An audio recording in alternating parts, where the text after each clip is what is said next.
बाबा नीम करौरी महाराज की जय हो।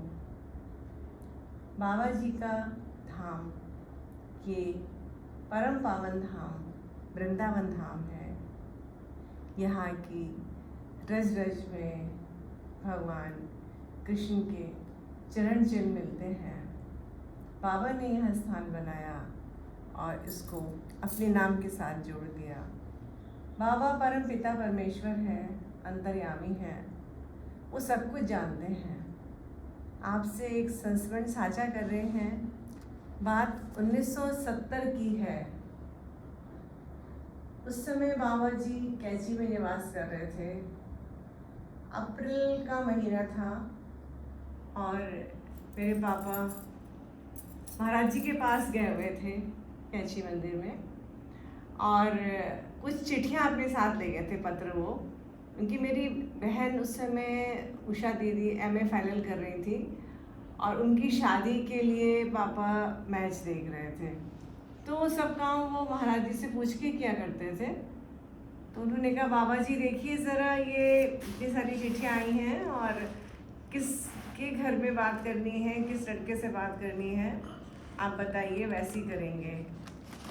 तो पापा की बात सुनकर बाबा एकदम चुप हो गए, कुछ नहीं बोले। कहते हैं, कैलाश, इसकी शादी की नहीं, इसकी इलाज के बारे में सोच।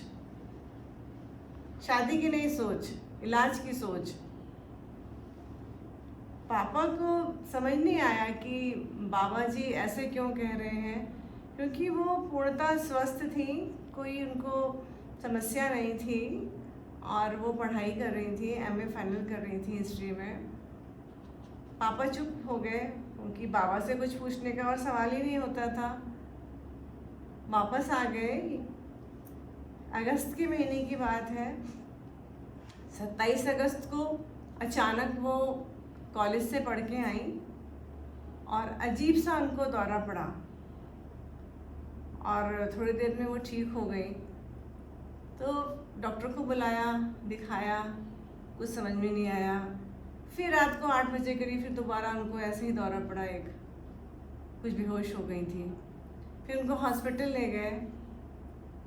डॉक्टर कुछ समझ नहीं पा रहे थे क्या हो रहा है, कुछ सिम्टम समझ नहीं आ रहे थे उनको। फिर रात को 3 बजे उनकी डेथ हो गई, मृत्यु हो गई उनकी। तो फिर बाद में समझ में आया कि बाबा ने ऐसा क्यों कहा था कि इसकी शादी की मत सोच, इसके इलाज की सोच। बाबा सब कुछ जानते हैं और बाबा ने पापा को आगाह कर दिया था। इसी विषय में मैंने कुछ चंद पंक्तियाँ लिखी हैं। ये जीवन कितना क्षणिक है, इसका आभास तब होता है जब जीवात्मा इस शरीर को त्याग कर परमात्मा में विलीन हो जाती है।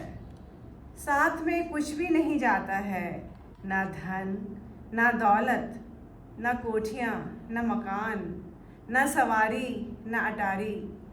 जिस प्रपंच में रहकर इंसान ने सारी जिंदगी थी गुजारी, साथ जाती है उसके केवल उसके नेकी की कमाई, जो उसने अपने सुकर्मों और यश के रूप में थी पाई।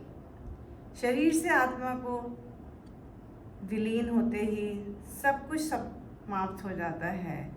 पंच तत्वों का बना शरीर पंच तत्वों में विलीन हो जाता है। इस धरती का इंसान अपने को उसका स्वामी बन बैठता है, अपने को ही भगवान समझ बैठता है।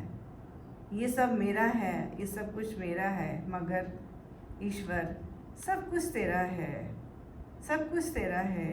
ओ मेरे प्रभु, ओ मेरे बाबा नीम करौरी, मुझ पर तू इतनी कृपा करना, इतनी दया करना, जो हर पल मुझको तेरा ही ध्यान रहे बाबा।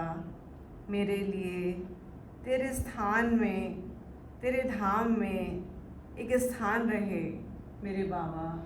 तेरे चरणों की रज माथे से लगाती रहूं, तुझको गीत और भजन सुनाती रहूं। जय हो मेरे बाबा, नीम करौरी बाबा।